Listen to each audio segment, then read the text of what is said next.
Bonjour, bienvenue à cette sixième séance de formation sur la modification des contrats intelligents sur Cardano. Je vais aujourd'hui procéder à euh, envoyer des fonds sur la blockchain et les récupérer et on verra comment est-ce que cela se passe euh, au sein de Cardano. Maintenant, j'ai juste Nix qui est installé, qui est dans son environnement, donc l'environnement de développement Nix. Et aussi, j'ai mon noyau qui est à jour. Donc, pour confirmer encore, je peux faire un Cardano CLI. Query, toujours type. Testnet, on est sur preprod.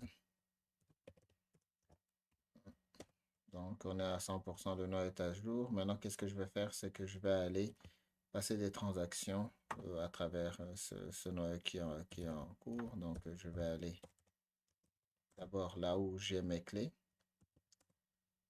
Formation. Vous voyez que c'est là où j'ai mes clés, donc j'ai les portefeuilles. Je pense que c'est la première adresse qui a de la monnaie, donc je vais vérifier. Adresse première, ce serait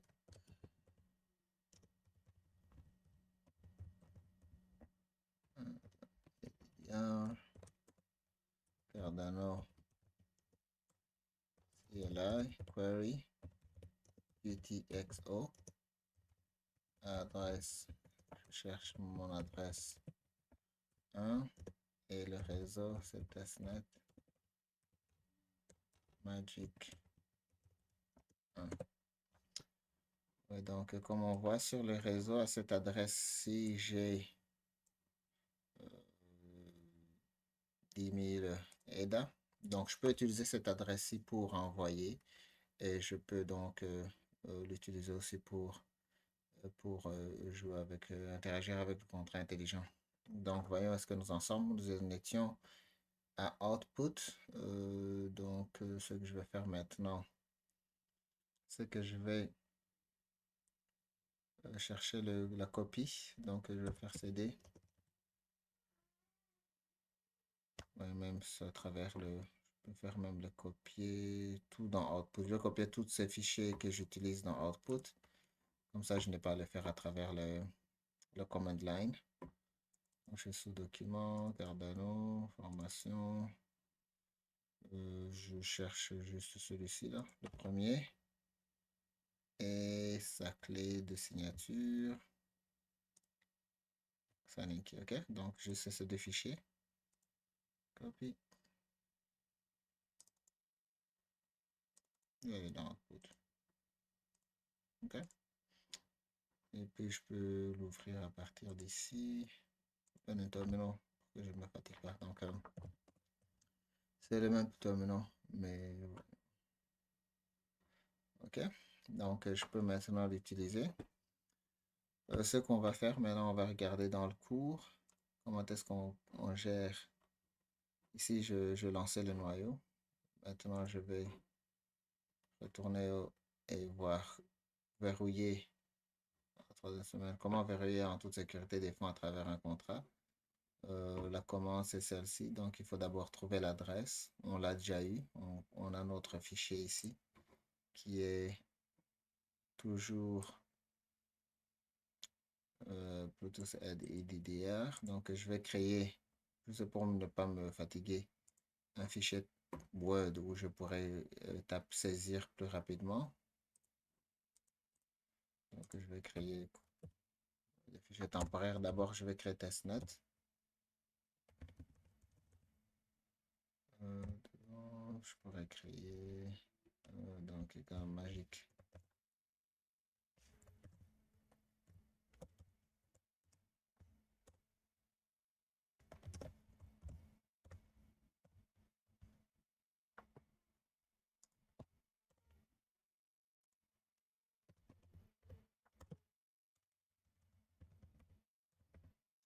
Testnet magique 1. Et puis, je vais faire le contrat adresse.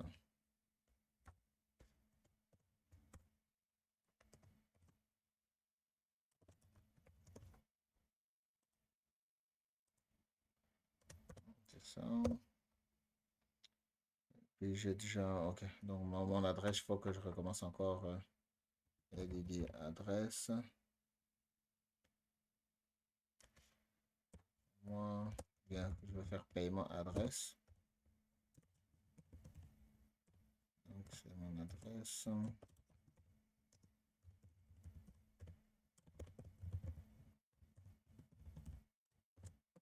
Ok. On lance ces trois commandes.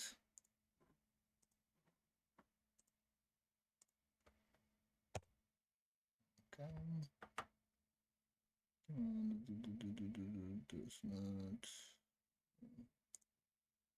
Ce sont des hyphens.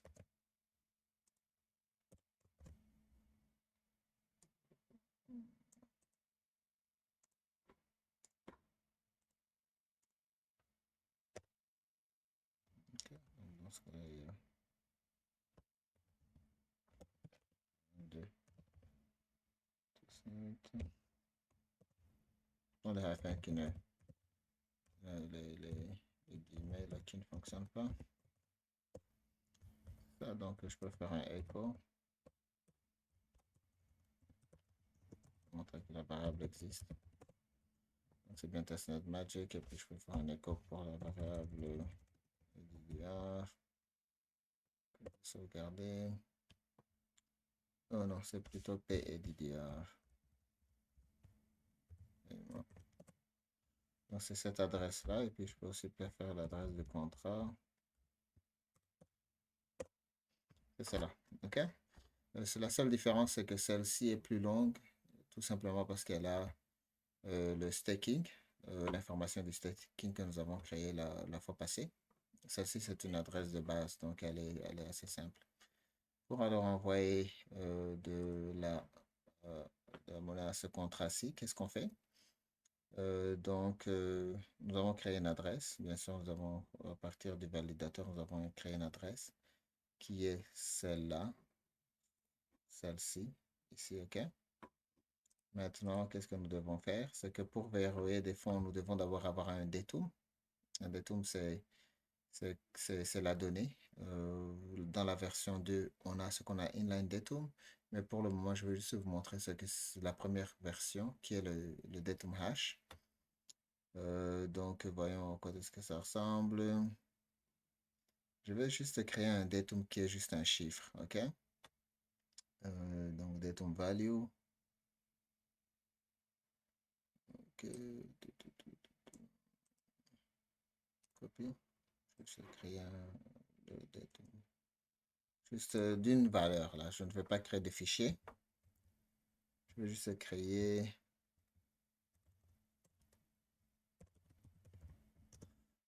45. Ok? Donc là, c'est plutôt une valeur.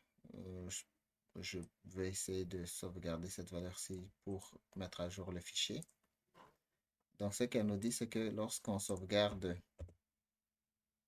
lorsqu'on crée le hash, c'est un hashing, c'est comme un codage. Donc, c'est que ça nous donne une valeur. Je vais la mettre entre parenthèses pour qu'on puisse la voir.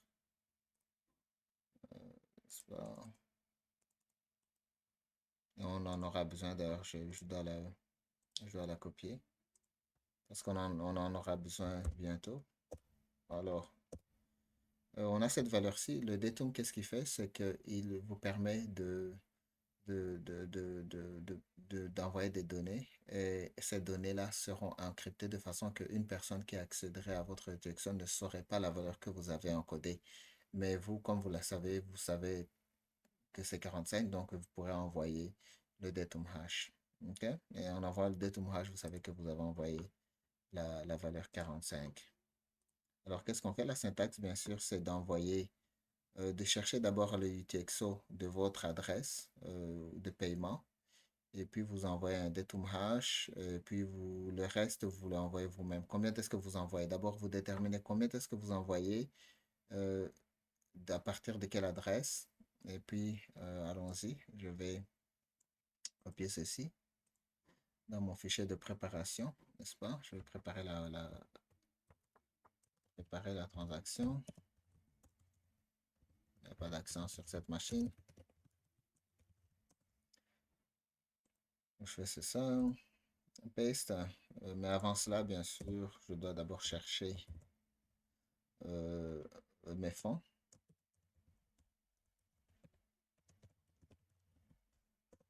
Donc, c'est à partir de mon UTXO.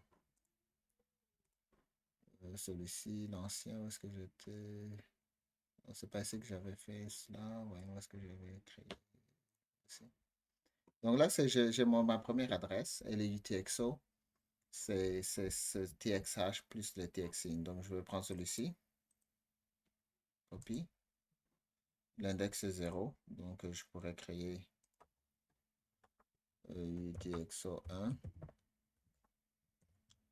Je vais créer encore, il y a un problème, c'est le problème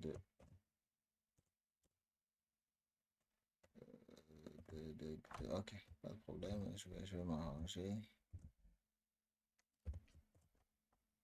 Ok, donc ce que je vais faire, je vais revenir ici.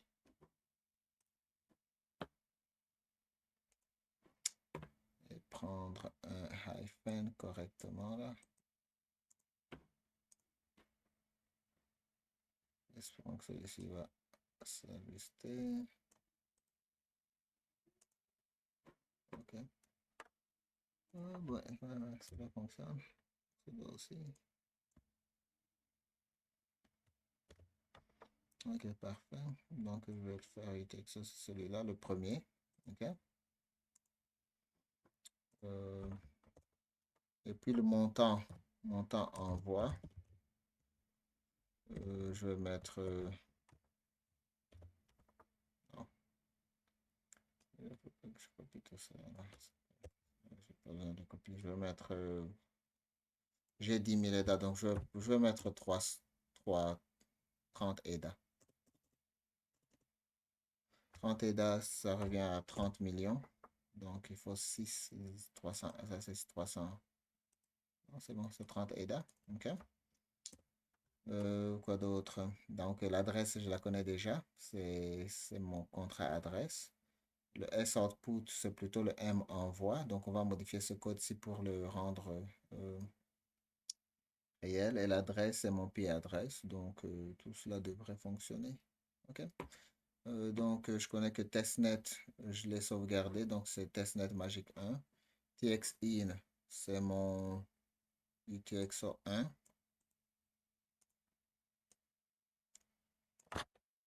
J'aurais pu mettre le hash et puis le index, mais j'ai mis les deux dans la même définition de la variable pour faciliter la tâche. Text out, c'est le contrat. Donc, on envoie où? On envoie au contrat ici. OK. Donc, je ne fais que modifier. Et on envoie le M envoie ici. C'est le montant qu'on envoie. Et on le met toujours en format de Lovelace. Donc, c'est beaucoup plus large en termes de chiffres, mais 100 millions. Le TX out datum hash, parfait. Donc, c'est le datum hash que nous avons ici. Okay. On sait que la valeur est 45. Le change, donc c'est la monnaie qui reste. Je me la renvoie à moi-même. Je sais que l'adresse qui a envoyé, c'est l'adresse P address. C'est celle-ci qui a donné le montant de ce UTXO ici. Il appartient à cette adresse-là. Donc, je me garde le change. Ce qui va rester, donc, ce sera 9970. Je mets un hot file tx outrow, ça convient, le fichier importe peu. Copie, ok. Donc, la transaction est construite. Tout devrait y aller. Allons-y. Est-ce qu'on est ensemble? Je vais faire la deuxième. Est-ce que j'en étais là? Celui-ci. N'est-ce pas? Donc, je fais cela. Oh non, avant cela, il faut bien sûr que je crée ce variable transitoire, n'est-ce pas? OK. Donc là, je les ai. Et puis maintenant, je peux créer ma transaction.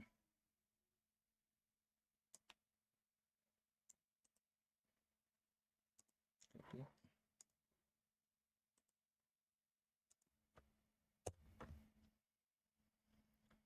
Voyons, voyons. Une erreur.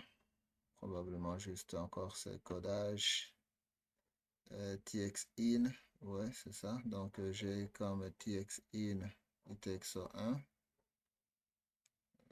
Utxo1, est-ce que je l'ai sauvegardé? Ouais, je l'ai. Txin, ok.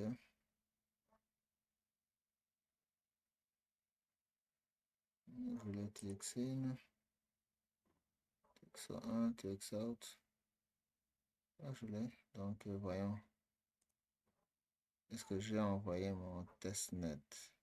Est-ce que j'ai envoyé? Non, probablement pas. Celui-ci, est-ce que je l'ai? Oui, je l'ai créé. Je l'ai créé. Donc, voyons. Est-ce que j'en suis? Je vais faire un echo de UTXO1 pour voir si la valeur est correcte. Parce que des fois, c'est vraiment le sens est.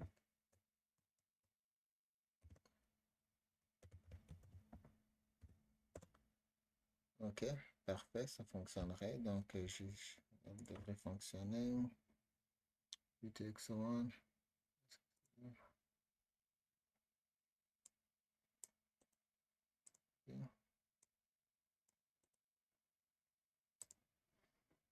Donc, j'ai TXN.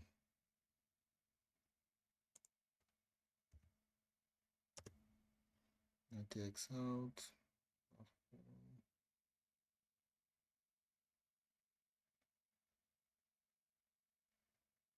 Tout me semble correct. Au moins qu'il y a un problème d'écart d'espace. Sinon, je vais la saisir manuellement. Et sinon, tout me semble être correct. Ok. Donc, il y a un problème. Maintenant, c'est TX out. Ça doit être peut-être le texte qui est là. Elle m'envoie. Non, tout devrait être correct. Donc, valider argument. Ça doit être l'espacement. Donc, je vais revenir dans le texte. TX out. Un espace. Ça doit être ces tables ces éléments ici qui font défaut. Ok, il n'y en a plus. Donc, maintenant, ça devrait aller. C'est une question d'éditeur c'est l'éditeur qui inclut des caractères qui sont invalides, mais sinon, la transaction elle-même est correcte. L'estimation des frais, 168 000 Lovelace.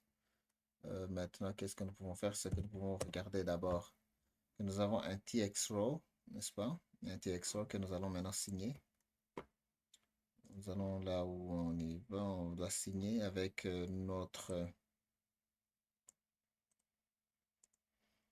portefeuille. Je le paste ici, mais je ne je n'en vois pas. Pourquoi? Parce que je sais que je dois changer. Je connais le body file. Le body file, c'est TX-Row. Mais la clé de paiement, là, ce n'est pas celle-là. C'est plutôt S, portefeuille, n'est-ce pas? Signature portefeuille 1, n'est-ce pas? OK. Donc, ça convient, c'est celle-ci. Donc, vous pourrez changer selon la clé que vous voulez utiliser, selon le portefeuille que vous avez utilisé pour envoyer le montant. C'est avec ce même portefeuille que vous allez signer la même clé qui correspond. Non, nous avons un autre fichier txsigned. Et quand on regarde ici, comment est-ce qu'on les soumet? On fait un Cardano CLI Transmit Submit testnet. Donc, je vais le soumettre. C'est juste la même commande. Le fichier est tel qu'il est. Cardano Transmit Submit, commande failed, Transmit Submit. Et voyons. La error, web failure, key hash, celui-là. Je pense qu'il ne devrait pas avoir de problème. Donc, c'est celui qui a signé portefeuille 1, S-Key, ouais, celui-là. Portefeuille. Dans S-Key, oui. Ok.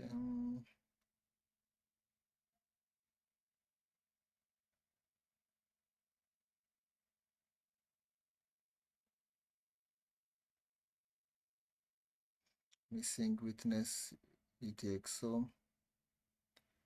Non, pratiquement c'est celui qui a signé. Donc la transaction ici, on l'a construit. Testnet UTXO 1 qui est le premier. Datum hash, change, parfait. Ça vient du portefeuille 1. Je suis sûr de ça parce que j'ai pris portefeuille 1 comme l'adresse. Signing key. Ah non, ouf, ok, ok. J'ai pris le staking. Le staking, c'est pour ça que je me disais, mais le S, il est pourquoi là? Le S, c'est le staking. J'ai créé tant de. C'est plutôt. Ok, ok. C'est bon. Donc, j'ai signé avec le mauvais, avec la mauvaise clé, mais ça, c'est bon pour vous, pour que vous appreniez. Donc, j'avais créé des portefeuilles 1 S-Key. Alors, le staking, c'est pas ce qu'il faut là, parce que. Copie. Donc, j'ai signé avec un staking et c'est pas ce qu'il fallait. Il fallait signer avec plutôt juste le portefeuille 1 S-Key. Donc, je retourne à mon petit cas là. Donc, la transaction, le coût, il est le même. Je signe, mais pas avec le S portefeuille 1, mais plutôt juste avec portefeuille 1 S-Key. Parfait. Et puis, je remonte et puis je soumets la transaction. Transaction successfully submitted. Donc, la transaction est passée convenablement. Maintenant, nous pouvons regarder au contrat intelligent. Si vous vous souvenez bien, l'adresse, elle s'appelle C-adresse. D'ailleurs, j'y vais carrément là pour ne pas me compliquer. Je vais le copier. C-adresse et le contrat. C'est la même chose. Donc, c'est toujours chercher les TXO. Donc, Cardano, maintenant, vous, Cardano, CLI, query, UTXO, adresse. On sait que c'est celle-là. S adresse. Et puis, on dit testnet.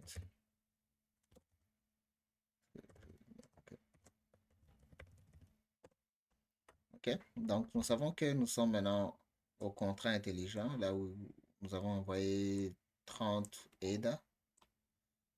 30 EDA avec un script Babbage Era qui est un datum hash de 55 quelque chose là, 5 et puis X.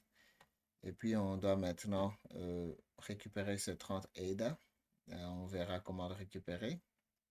Donc pour ceci, je vais utiliser la deuxième adresse. Je vais copier toutes les deux adresses ici pour copier. Donc allons-y. Je vais copier pour vous montrer.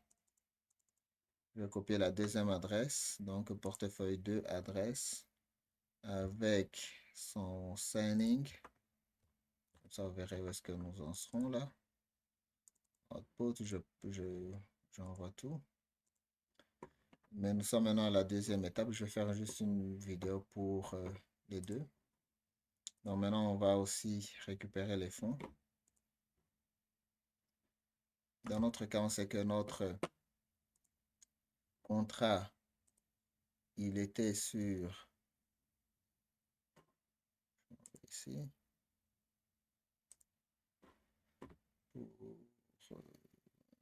C'est pas moi. Okay.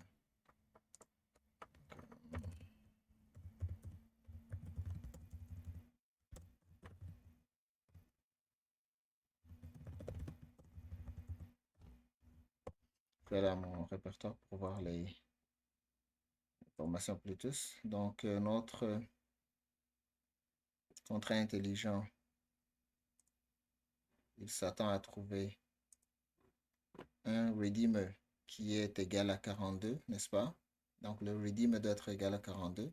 Tandis que notre datum hash, on l'a envoyé à 45. Donc, notre datum, c'est 45, tandis que le redeemer, c'est 42. Okay? Et la session prochaine, on va faire en sorte qu'ils soient égaux et que ce serait l'exigence pour la validation. Donc maintenant, nous y allons. On va libérer des fonds. On doit d'abord connaître le UTXO qu'on va prendre. Donc, on connaît que c'est celui-ci. Donc, je peux déjà le copier. Avec index 1, je reviens à mon fichier de préparation des transactions. Donc, UTXO au contrat.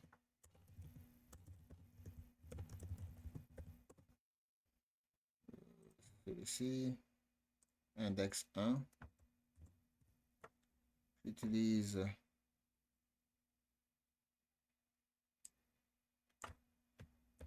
le guillemet qui convient. Donc, c'est plutôt UTXO contrat, ou bien, pour garder la même formulation, c'est CUTXO. Je prends ce petit symbole ici que je ne parviens pas à répliquer sur mon clavier.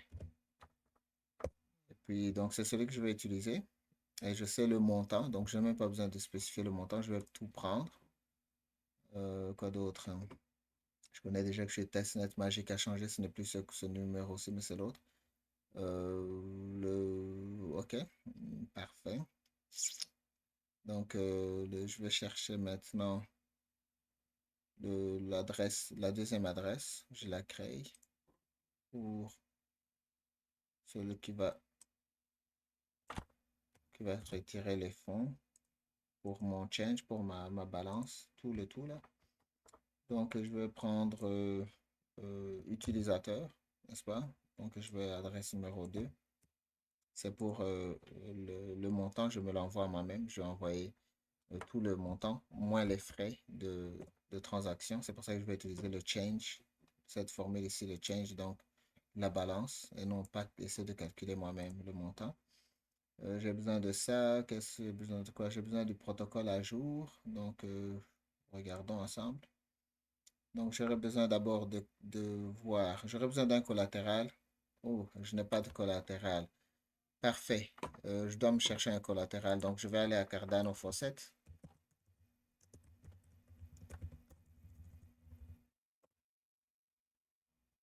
Et puis, je vais chercher l'adresse de mon deuxième compte, de mon deuxième adresse, mon deuxième portefeuille, celui-ci.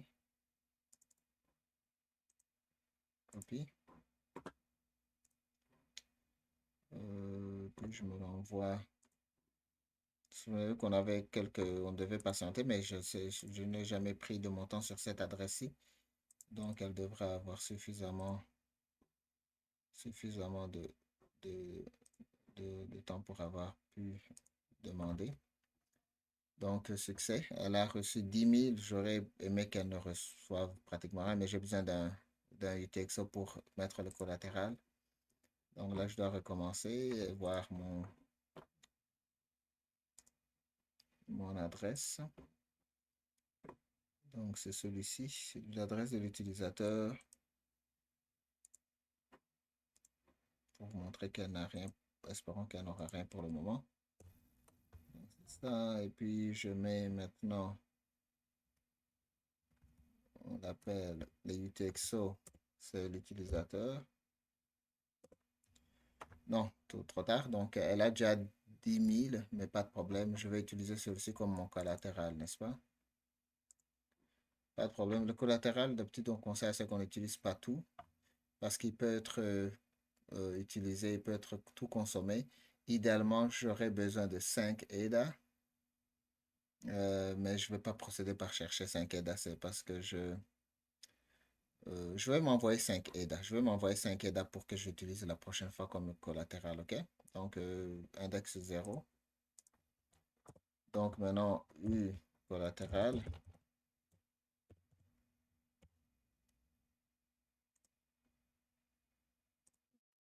Bienvenue. Donc, j'ai dû interrompre la vidéo juste pour rechercher mon code pour l'interrogation du protocole sur testnet. Donc, c'est juste Cardano, c'est la query protocol. Je l'avais dans mon ancien fichier. Donc, on va interroger le protocole. Cela va nous créer un fichier.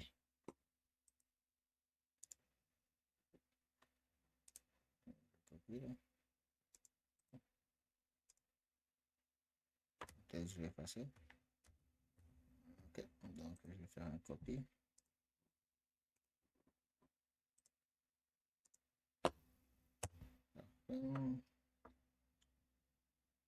Voyons, autre file. Il y a 2 points. Ok, c'est bon.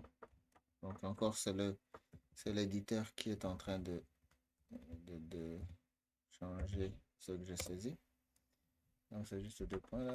Donc, nous avons protocole qui est là. Maintenant, nous pouvons l'utiliser. Il est à jour, il est de testnet. Donc, essayons ce que ceci, je les ai tous envoyés, juste au cas où, hein. Ouais, juste au cas où.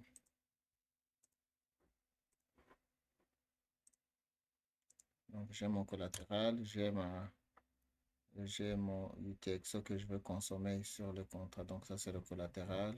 Et puis, l'autre, c'est le UTXO que je veux consommer avec index 1, celui-ci. OK?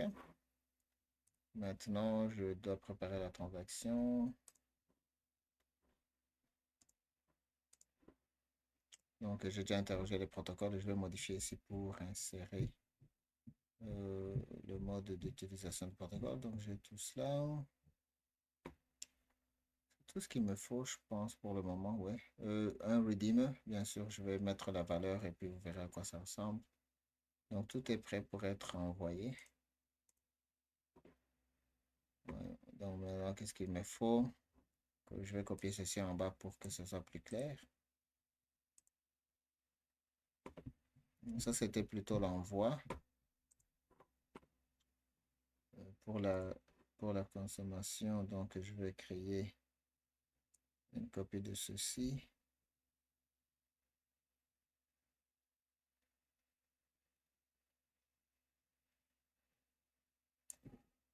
Ok. Ok. Maintenant, je vais le modifier dans mon fichier pour que je vous montre à quoi ça ressemble selon les données. Donc, je suis toujours sur Transaction Build, Babbage Era, TX, testnet, TX in. J'ai mis que ce sera mon contrat. C'est celui que je vais consommer. Donc, c'est celui que je veux. Test. Et puis un autre TX in script file. Je l'ai, donc c'est mon validateur. Donc, c'est celui-là. Ah bon, je ne l'ai même pas. Je le connais quand même, je le connais, c'est celui-ci. Le nom est le même.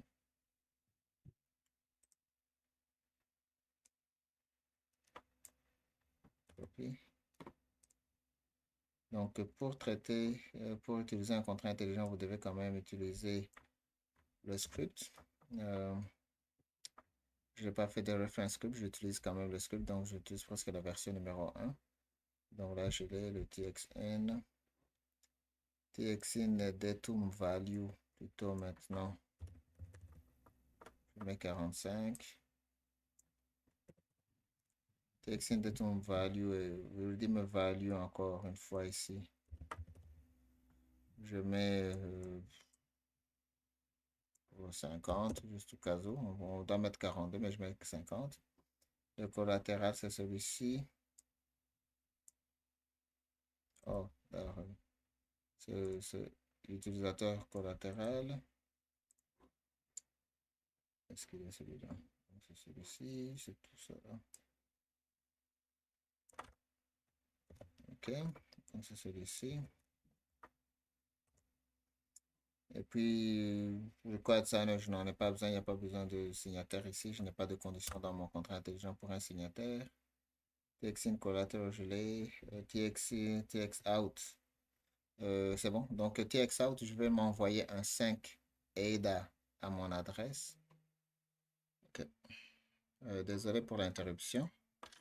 Quelqu'un m'a appelé, donc j'avais dû interrompre la présentation. Sinon, j'étais à ce niveau-ci. Donc, je mets la valeur 50. J'ai mon collatéral. J'ai mon TX out. Donc, je vais m'envoyer, comme je disais, 5 ADA. Donc, je vais mettre M amount, M output, un montant de 5 5 millions de Loveless pour que je m'envoie un collatéral au lieu d'utiliser tout le montant la prochaine fois. Donc là, je crée cette variable ici déjà pour que je me l'envoie.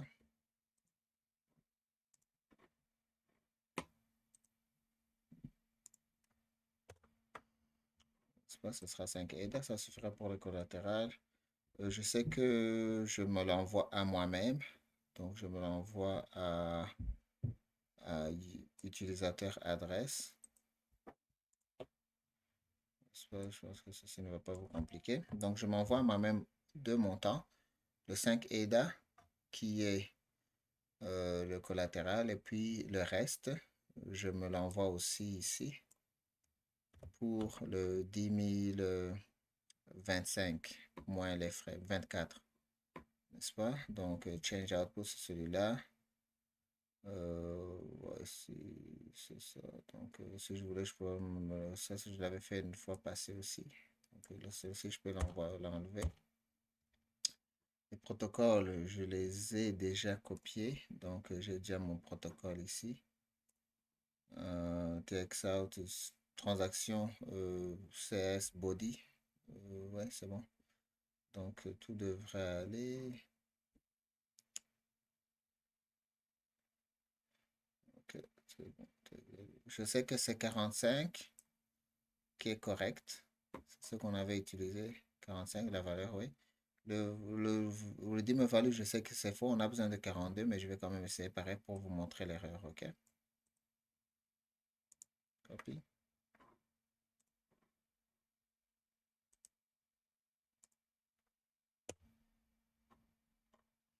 Encore, ça doit être encore l'éditeur qui est en train de causer des problèmes avec tout ce qui est texte.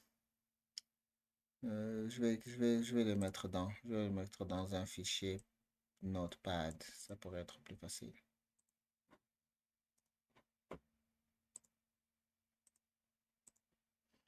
Ok, donc collatéral. C'est bon, il n'y a pas vraiment de changement. Text collateral, you collateral. Ouais, c'est ça. Donc, je vais copier tout ce qu'il y a là-bas pour que je ne me trompe pas.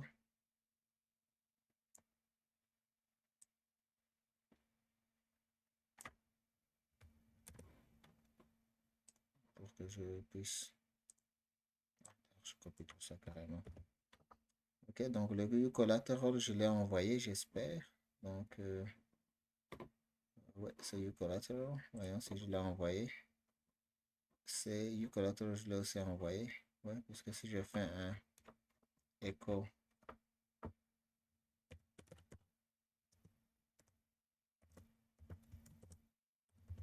collatéral de l'utilisateur, c'est celui-là. Donc tout est correct. Il n'y a que peut-être que c'est l'éditeur qui devrait causer problème. Donc je copie ça.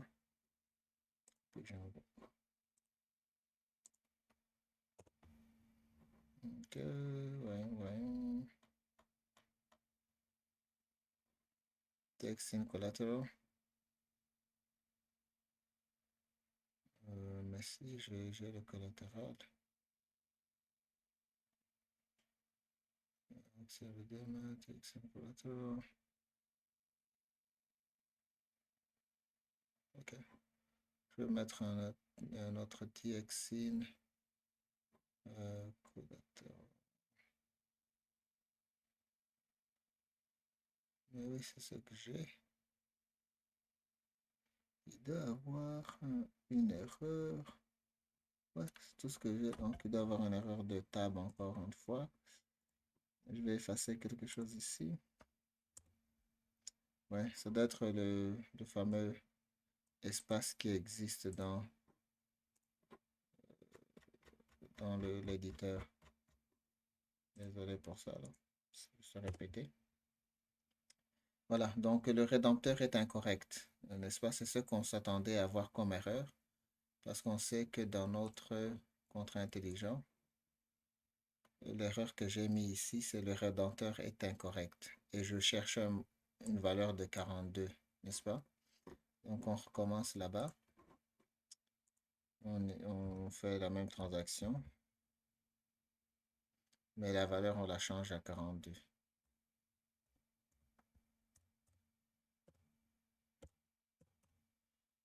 N'est-ce pas? Donc on sait qu'on a des frais de 300 000 Lovelace. On doit signer cette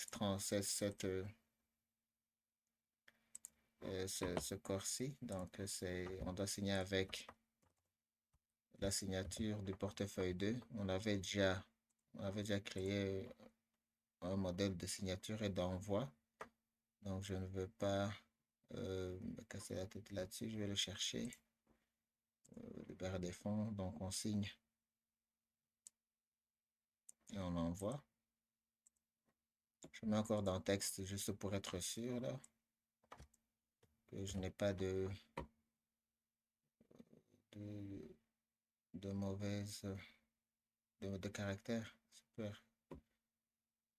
superficiel auquel je ne pourrais pas m'attendre. Donc, je dois signer celui-ci, il est correct. Le texte n'a été correct, mais celui-ci, comme on s'en souvient, c'est Paye portefeuille de Esky. Là, je ne veux plus me tromper de faire le signing, donc je laisse cela. Copie, paste. J'ai signé et puis j'envoie. Je soumets la transaction, soumettre la transaction.